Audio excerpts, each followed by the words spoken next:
আজ আমরা চলেছি আমাদের একটা ফ্রেন্ডের বিয়ের নিমন্ত্রণতে। আর আমরা যেখানে যাচ্ছি সেখানে ট্রেন বা বাসের ডাইরেক্ট কোনো রুট নেই। সেখানে ট্রেনে করে যেতে গেলে প্রথমে স্টেশন থেকে নেমে বাসে উঠতে হবে, আর বাস থেকে তোমাদের অটো করে সেখানে যেতে হবে। সেই জন্য জায়গাটা দূর হলেও আমরা আমাদের বাহন নিয়েই বেরিয়ে পড়লাম। আর যেখানে যাচ্ছি সেই জায়গাটারও একটা বিশেষত্ব আছে, সেটাও দেখাচ্ছি।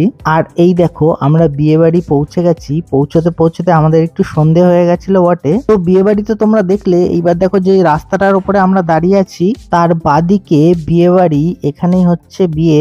আর এবার তোমাদের ডান সাইডটাও দেখিয়ে দিই। এই যে ডান সাইডটা তোমরা দেখতে পাচ্ছ, মানে রাস্তার ওই পাশে এটা হলো বাংলাদেশ।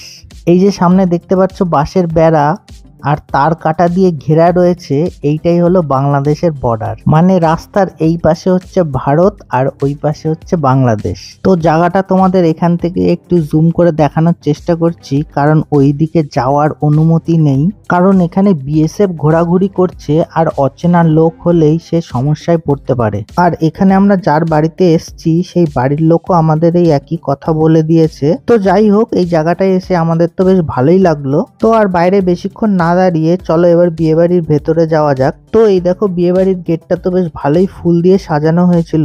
আর আমরা একটু বাড়ি থেকে আগে আগেই বেরিয়েছিলাম, কারণ অনেকটা দূরের রাস্তা চিনে আসতে আমাদের বেশ সময় লেগেছে। আমরা যে রোড দিয়ে এখানে এসেছি সেটা ধরতে গেলে পুরোটাই ফাঁকা রাস্তায় ছিল। আর সত্যি কথা বলতে কি, ফেরার সময় আমার একটু ভয় ভয়ও লাগছিল, কারণ অন্ধকার আর পুরো ফাঁকা রাস্তা। এবার এই দেখো, এইখানে বিয়ের মেন অনুষ্ঠানটা হবে। এবার আমরা সোজা চলে গেলাম বিয়ের কনের কাছে, আর গিয়ে দেখলাম এখনো সাজানো হচ্ছে তাকে। তো এখানে একটু হাই হ্যালো করে আমরা একটু রেস্ট নিতে বসে পড়লাম, কারণ অনেকটাই জার্নি হয়ে গেছিল আসতে। এবার ম্যাডামকে দেখো কি সেজেছে, একদম চেনাই যাচ্ছে না। আর এখানে মোবাইলের নেটওয়ার্কের একটু সমস্যা হচ্ছিল বলে নেটওয়ার্ক সার্চ করতেই একটা জিনিস দেখতে পেলাম, সেটা তোমাদের দেখাচ্ছি। একদম নিচে দেখো টেলিটক আর বাংলা লিংক বলে দুটো নেটওয়ার্ক দেখতে পাচ্ছ। এটা হলো বাংলাদেশের মোবাইল নেটওয়ার্ক। তো কিছু সময় বসে থাকার পর দেখলাম যে বরের গাড়ি ঢুকছে, আর আমরাও চলে গেলাম সেখানে। ওদিকে বাড়ির লোকও সবাই চলে আসলো বরকে বরণ করার জন্য। আর এই দেখো, এইবার বরকে বরণ করে ঘরে নিয়ে যাওয়া হবে। আমরা এখানে কিছুক্ষণ থেকে ম্যাডাম চলে গেল ফুচকা খেতে। এই দেখো দাঁড়িয়ে আছে, আমি তো সাইডে দাঁড়িয়ে ছিলাম, আমি আর ফুচকা খেলাম না। পাশে ছিল কফি স্টল, আর সেখান থেকে আমরা নিয়ে নিলাম দুটো কফি। কফিটা বেশ ভালোই করেছিল। তারপর তো ম্যাডাম বলল আমাকে একটা রিলস বানিয়ে দাও। এই দেখো রিলসের শুটিং চলছে।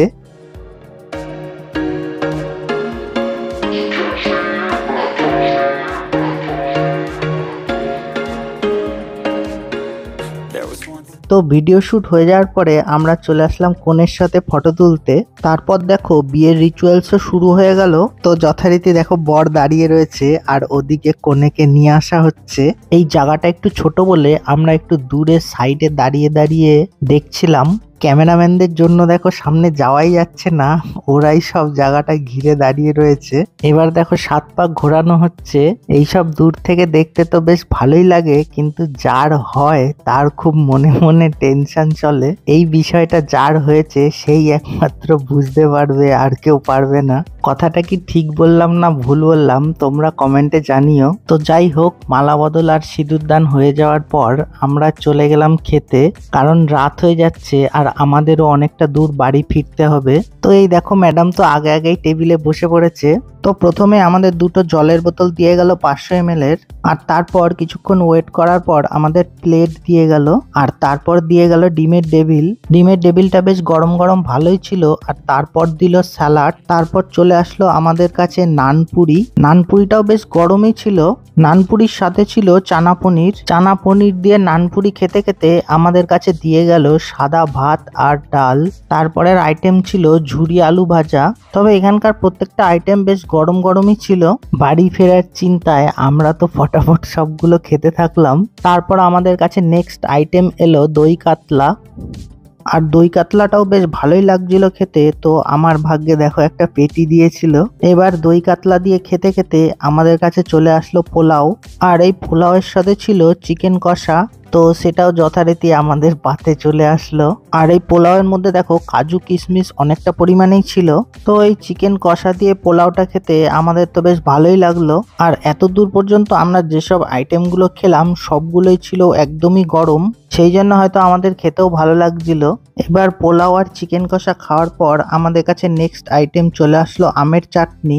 আর এই আমের চাটনির সাথে ছিল পাঁপড়। আমরা তো বেশ আমের চাটনি দিয়ে পাঁপড় খেতে থাকলাম।